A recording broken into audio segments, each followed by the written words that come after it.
Welcome back to kitchen revolution. ഇന്ന് നമ്മൾ ഉണ്ടാക്കാൻ പോകുന്നത് ടേസ്റ്റി ആയിട്ടുള്ള ഡിന്നർ ബണ്ണാണ്.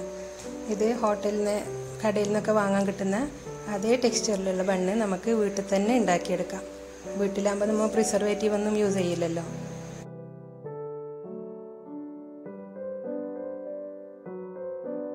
ഇതിനായി 3 കപ്പ് മൈദയാണ് ഞാനിവിടെ എടുത്തിട്ടുള്ളത്.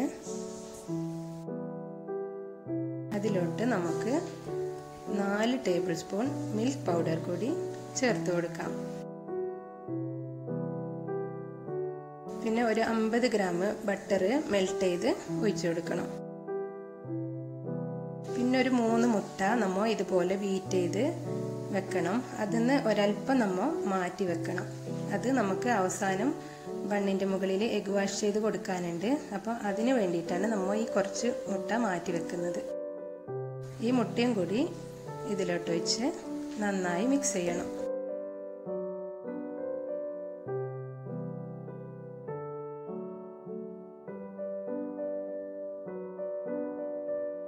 ഇനി 1/2 കപ്പ് വാം വാട്ടറിലോട്ട് 1 ടീസ്പൂണ് ഷുഗറും 1 ടീസ്പൂണ് ഈസ്റ്റും കൂടി മിക്സ് ചെയ്ത് അത് പൊങ്ങാൻ വെക്കണം. ഒരു 10 മിനിറ്റ് വെക്കുമ്പോൾ നമുക്ക് ഇതുപോലെ പൊങ്ങി വരും. അതും കൂടി നമ്മുടെ മിക്സ് ചെയ്ത മാവിലോട്ട് ഒഴിച്ചു കൊടുക്കാം. എന്നിട്ട് നന്നായിട്ട് കുഴച്ചെടുക്കണം.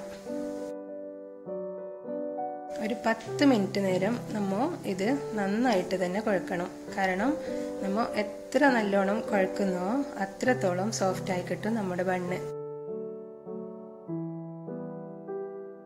അതുകൊണ്ട് നമ്മൾ നന്നായി തന്നെ ഇത് കുഴച്ച് എടുക്കാൻ നോക്കണം. ഇനി ഇതിനെ നമുക്ക് ഒരു പാത്രത്തിലോട്ട് മാറ്റി വെക്കാം. ഇതിൻ്റെ മുകളിൽ ഒരല്പം ഓയിൽ കൂടി നമ്മൾ സ്പ്രെഡ് ചെയ്ത് കൊടുക്കണം. എന്നിട്ട് ഒരു ലിഡ് കൊണ്ട് ഇത് കവർ ചെയ്ത് 2 മണിക്കൂർ നമ്മൾ വെക്കണം. നന്നായി പൊങ്ങി ഡബിൾ സൈസ് ആയിട്ടുണ്ടാവും 2 മണിക്കൂർ കഴിയുമ്പോൾ. ഇപ്പോൾ നമ്മുടെ മാവ് നന്നായി പൊങ്ങി വന്നിട്ടുണ്ട്. കാണുമ്പോൾ തന്നെ നിങ്ങൾക്കത് മനസ്സിലാക്കാൻ പറ്റും. ഇനി ഇത് ഒന്നുകൂടി നമ്മൾ കുഴക്കണം. ഞാൻ ആദ്യം പറഞ്ഞ പോലെ എത്രത്തോളം നന്നായിട്ട് കുഴക്കുന്നുവോ അത്ര സോഫ്റ്റ് ഉണ്ടാവും ഈ ബണ്ണ്.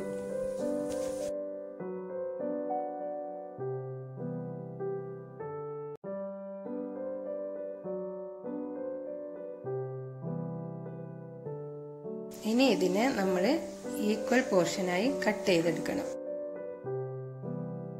ഈ ഒരു അളവിൽ ഉണ്ടാക്കിയാൽ നമുക്ക് ഏകദേശം ഒരു 12 മുതൽ 15 ബണ്ണ് വരെ ഉണ്ടാക്കാൻ പറ്റും.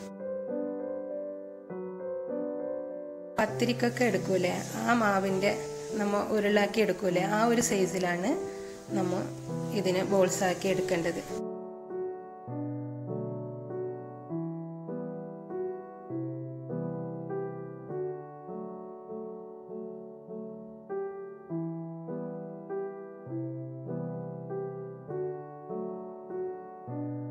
ഇനി ഇതിനെ നനഞ്ഞ ഒരു തുണി കൊണ്ട് കവർ ചെയ്ത് വെക്കണം. ഒരു 10 മിനിറ്റ് നേരം വെച്ചാൽ മതി. ഇനി ഇതിലേക്ക് ഫിൽ ചെയ്യാനായിട്ട് ഞാൻ ബീഫ് മസാലയാണ് എടുത്തിട്ടുള്ളത്. നിങ്ങൾക്ക് നിങ്ങളുടെ ഇഷ്ടാനുസരണം എന്ത് മസാല വേണമെങ്കിലും എടുക്കാം. കൂടാതെ ഇതിൻ്റെ മുകളിൽ ഞാൻ മുട്ട കൂടി വെച്ച് കൊടുക്കുന്നുണ്ട്. അത് മുട്ട ഇതുപോലെ പുഴുങ്ങി 4 കഷ്ണങ്ങളാക്കി എടുക്കണം. ഇതിന്ന് ഓരോ പീസായിട്ടാണ് നമ്മൾ മസാലേൻ്റെ മുകളിൽ വെച്ച് കൊടുക്കുന്നത്.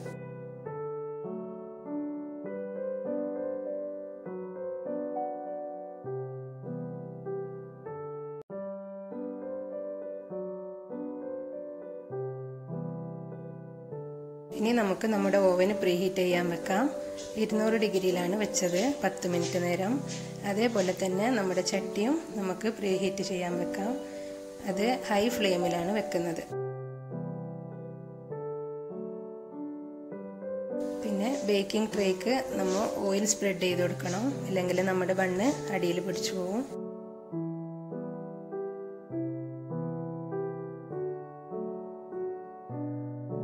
ഇനി നമുക്ക് ബണ്ണ് ഫിൽ ചെയ്യാം. അതിനായി ഇതുപോലെ കൈകൊണ്ട് തന്നെ നമുക്ക് മാവ് പരത്തിയെടുക്കാൻ പറ്റും. റോളർ ഉപയോഗിച്ച് വേണമെങ്കിൽ അങ്ങനെയും ചെയ്യാം. എന്നിട്ട് മസാല വെച്ച് കൊടുത്ത് അതിൻ്റെ മുകളിൽ ഒരു പീസ് മുട്ട കൂടി വെച്ച് കൊടുക്കണം. എന്നിട്ട് ഇതുപോലെ കൈകൊണ്ട് റോളാക്കി എടുക്കണം.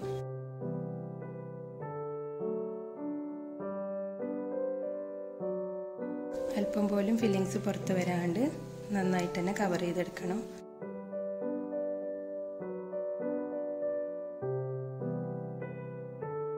ഇതുപോലെ ഓരോ ബോൾസാക്കി ട്രേയിലോട്ട് വെച്ച് കൊടുക്കുക.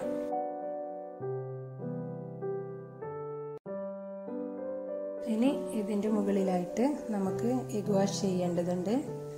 അതിനു വേണ്ടിയിട്ട് നേരത്തെ മാറ്റി വെച്ച മുട്ടയിലോട്ട് 3 ടീസ്പൂണ് മിൽക്ക് കൂടി ചേർത്ത് കൊടുക്കണം. ഒരൽപ്പം ഉപ്പും കൂടി ചേർത്ത് കൊടുക്കാം. ഇത് നന്നായി മിക്സ് ചെയ്തിട്ട് നമ്മൾ റെഡിയാക്കിയ ബണ്ണിന് മുകളിൽ എഗ് വാഷ് ചെയ്ത് കൊടുക്കണം. ഓരോ ബണ്ണിൻ്റെ മുകളിലായിട്ട് ഇതുപോലെ നന്നായിട്ട് തന്നെ എഗ് വാഷ് ചെയ്ത് കൊടുക്കണം.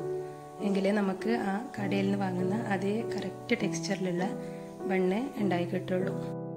ഇനി ഇതിന് മുകളിലോട്ട് നമുക്ക് എള്ള് കുറേശ്ശെയായി വിതറി കൊടുക്കാം.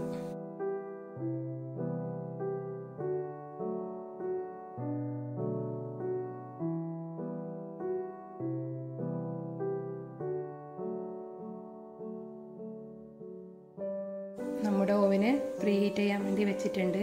200 ഡിഗ്രിയിലാണ് നമ്മൾ സെറ്റ് ചെയ്ത് വെച്ചത്. അതിനി 180 ഡിഗ്രിയിലോട്ട് മാറ്റി വെക്കണം. 25 മുതൽ 30 മിനിറ്റ് വരെ നമ്മൾ സെറ്റ് ചെയ്ത് വെക്കാം. അതേപോലെ നമ്മുടെ ചട്ടി നല്ലോണം ചൂടായിട്ടുണ്ട്. അത് നമ്മൾ ഹൈ ഫ്ലെയിമിലാണ് ചൂടാൻ വെച്ചത്. ഇത് ഹൈ ഫ്ലെയിമിൽ നിന്ന് ലോ ഫ്ലെയിമിലോട്ട് മാറ്റി കൊടുക്കണം.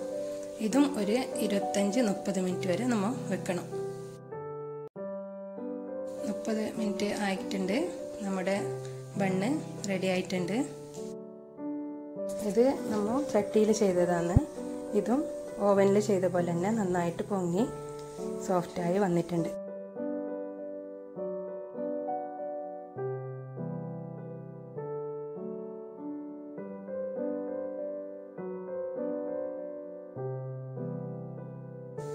കാണുമ്പം തന്നെ നിങ്ങൾക്ക് മനസ്സിലാവാം നമ്മൾ കടയിൽ വാങ്ങുന്ന അതേ രീതിയിലുള്ള ബണ്ണ് തന്നെ ആയിട്ടുണ്ട്.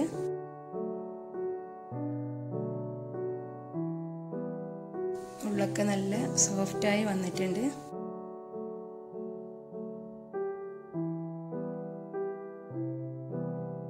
എല്ലാവർക്കും ഇഷ്ടപ്പെട്ട് കാണുമെന്ന് വിചാരിക്കുന്നു. ഇഷ്ടപ്പെട്ടിട്ടുണ്ടെങ്കിൽ എൻ്റെ ചാനൽ ലൈക്ക് ചെയ്യാനും കമൻറ്റ് ചെയ്യാനും ഷെയർ ചെയ്യാനും മറക്കരുത്. ഇതുവരെ സബ്സ്ക്രൈബ് ചെയ്യാത്തവർ സബ്സ്ക്രൈബ് ചെയ്യണം. Thank you for watching.